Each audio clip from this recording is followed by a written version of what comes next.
Now, for them is more about self-empowerment, not needing someone else's approval. And I didn't want to work for anyone or work for a gallery or just, so I just kept all my talents and skills for myself. Uh, just starting from your past, you started Mm-hmm. out in the fashion industry. Yeah. I started a brand when I was in my early 20s called Caviar and Cigarettes in Los Angeles. It went pretty well. I got picked up by Urban Outfitters, and then I decided I didn't want to do fashion when that happened. So I just started DJing for a bit. What I noticed was your pivot to the art industry, Mm-hmm. and the message that you started putting out. Was there a moment or was there a breaking point in the fashion industry that kind of made you turn the corner and want to do more art? Or what was your process to Yeah. do more For art? with fashion, it's stuff that you can't really express yourself too much because, it's on a fucking t-shirt or a sweater or whatever. And then so I figured to really get some things out that I wanted to say and joke about and just point out fun about things that people overlook, I decided art would be the better option to do that. As far as things that people normally overlook, how is your perspective expressed in your art with these subjects? I know that a lot of them have an element of humor to them. So Mm-hmm. first, what is it that you're trying to get across with your art? And then secondly, I guess would be how are you doing it, and why did you choose a humorous way? Well, I'm just pretty much pointing out aspects that a lot of people overlook. Just small little details like the work I sent that we used for the collab. How a white person is head of teaching me about Black culture. I think is fucking insane, and just stuff like that. Just small little things that I don't. And I'm just pointing out. And then if it's too serious, I won't even listen to it. So a nice little humor just to get everyone's attention usually works. Yeah, so that's something that I notice, and I agree that sometimes the seriousness, especially for a younger generation, my generation, could sometimes be overwhelming, and that could also have a effect on what we're thinking about as far as self care. Yeah. But those issues are still there. Those Oh issues yeah. are still present, and those issues are still things that we struggle with every day. Mm-hmm. Do you feel that humor kind of is a good way to plant a seed without causing too much mental stress? Plants a seed. That's pretty good. Yeah, that's good. You always remember something that makes you laugh, but also something that upsets you. So I guess I try to mix both. I think that humor is part of healing as well, because you could see something that's so ridiculous that's going Mm, on in the world, and fuck it, you make a meme. yeah, exactly. I Or mean, you what make can you something, do? but that's all political work, right? Yeah.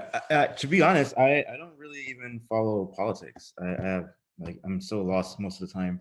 I didn't consider myself to be political. It was just more of stuff I've been through and what I've seen, more cultural, I would say. I used to be in a punk band. Oh yeah. I used to be in a punk band, and we used to play music in Spanish, and it was very political.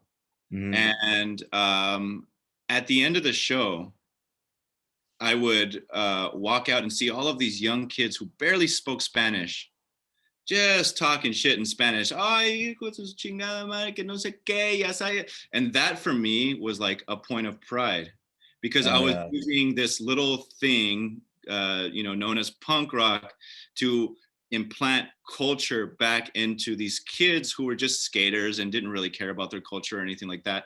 Mm-hmm. What for you has been that sort of point of knowing I'm doing the work, I'm doing the right thing?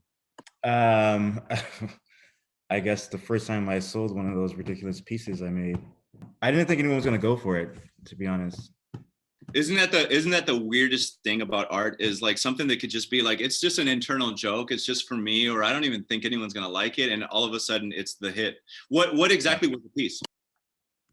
Um, uh, Well, I think it was Andy Warhol piece. I sold you soup cans. I was making fun of the art world buying his shit of soup can prints or whatever, and then someone loved it, and I was like, I'm making fun of and whatever. I don't know. It was just, I guess, my point right there. I felt like, okay, I should be pretty much doing this now. Your piece that you did for Ilegal and this collab. What was your research for this? For that. And then when you seen it, what were you feeling? Well, for the image, I was researching pieces at the Met. I was thinking, since no one will ever have these pieces in their homes, so it'll be good to recreate them in like a funny, some kind of funny way to keep it in your house. And then I was looking around at different museums, and I was checking out Brooklyn Museum, and then now this title doesn't even exist there. And I saw that it had head of American culture, and was this like woman who obviously wasn't black. And I thought that was the most ridiculous thing. So I just added those two together. It just seemed like the right fit. Sometimes it's like the feeling of it, of the image and the idea.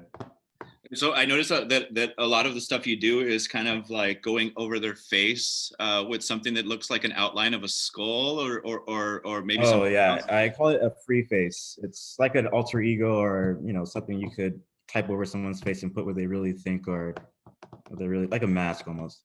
It's like their other face, like if someone's Yeah, yeah, which everyone has, obviously. everybody has. As far as your art and what you're thinking about for the future, what do you have in store for us as far as Um, and Actually, I'm thinking about doing sculptures. I've always wanted to get into it, and maybe a little less. I don't know. I think something completely different. I want to do my own photos this time instead of using found photos. So there's a lot of people, I'm sure, that are out there that will see this video and know that they're artists and know that they want to be artists but don't have that fine-tuned training to quote unquote become an artist. What would be your advice for them? Oh man. Someone told me, if your personality matches your artwork, you're on the right track, I guess. Specificity within yourself. Yeah, I mean, like if I'm in a group show, you should be able to know which one is mine just from talking to me. So I do want to ask you, as I ask all of my amigos that come on here, what's your favorite way of drinking mezcal? And what Oh, mezcal do you like? Do you like the Joven, Reposado, or Añejo? a straight Añejo, if I never mix that one. And then the Joven, I just got into making mezcal margaritas, so I've been on that for a while. Actually, anytime I have a bottle, I'm pretty much drinking that. Mezcal margaritas. I'm gonna send you a couple recipes that I have. Oh yeah, please, yeah.